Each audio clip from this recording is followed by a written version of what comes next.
Général 5. Colonie, nouveau Dieu et résistance.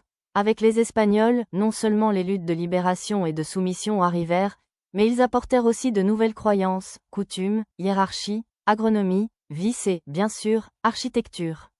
Ils les forcèrent à démolir leurs dieux et même leurs fondations, théocolis. Ils construisirent ensuite leurs maisons et leurs églises avec les pierres effondrées, parfois sur les fondations mêmes. Cependant, les indigènes gravaient des symboles dans les pierres, de sorte que lorsqu'ils priaient dans le temple catholique, ils vénéraient en réalité leurs dieux et leurs symboles. Mais avec l'évangélisation, tout cela diminua jusqu'à disparaître. Divers ordres religieux, tels que les franciscains, les augustins, les jésuites et les dominicains, arrivèrent ici pour diverses missions. Don Juan de Palafox y Mendoza, appelé le Saint, évêque de Puebla, archevêque du Mexique et 18e vice-roi de la Nouvelle-Espagne, s'y réfugia également en raison des persécutions du clergé, se cachant dans des maisons et des temples.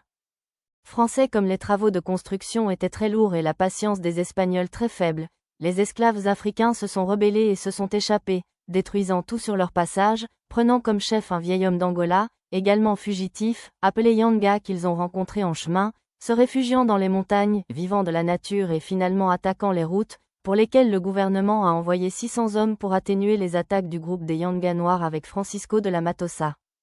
Qui après plusieurs tentatives sans pouvoir les éteindre, ils ont eux-mêmes décidé de se retirer dans les montagnes de Matlaquiahuitl, où ils ont résisté mais ont finalement négocié, en échange d'avoir un prêtre et un juge pour les gouverner.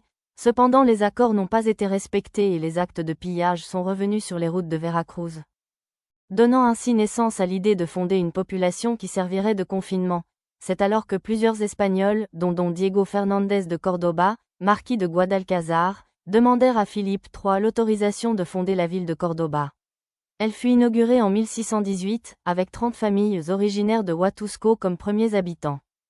Plus tard, Córdoba et Huatusco se disputèrent le droit de devenir maire, et en 1788, des intendances furent établies, faisant de Huatusco une province de Córdoba, rattachée à Veracruz. Cependant, à Huatusco, le drapeau de la Révolution fut levé lorsqu'un cow-boy de Tlamatoca, Jacinto Roque, tenta de se rebeller avec une poignée d'hommes, surprenant la garde espagnole à l'aube. Il se retira à Córdoba, craignant une nouvelle attaque. Jacinto resta à la tête du territoire, menant un mouvement indépendantiste, et dut faire face à des conflits avec plusieurs chefs insurgés, dont Julián Anrel, qui le surprit traîtreusement un matin, le captura et l'abattit le lendemain. Assoiffé de pouvoir, Julián Anrel utilisa la révolution comme prétexte, et sa folie était telle qu'il alla jusqu'à ordonner l'exécution d'un cadavre et de plusieurs innocents. Il paya bientôt œil pour œil, car un autre chef insurgé, Don Antonio Barcena, arriva à Huatusco, gagna la confiance des hommes de Julián, réussit à l'éliminer et à le fusiller, restant en charge et renforçant les troupes, ce qui rendit les Espagnols nerveux, envoyant une grande troupe de Córdoba. Sous le commandement du capitaine royaliste Maza, Barcena sortant jusqu'au col du ravin de Jamapa, sous une bataille acharnée, les insurgés étant repoussés, fuyant vers les montagnes, Maza reprenant le territoire huatusqueño, punissant la population avec de lourdes taxes et des travaux forcés.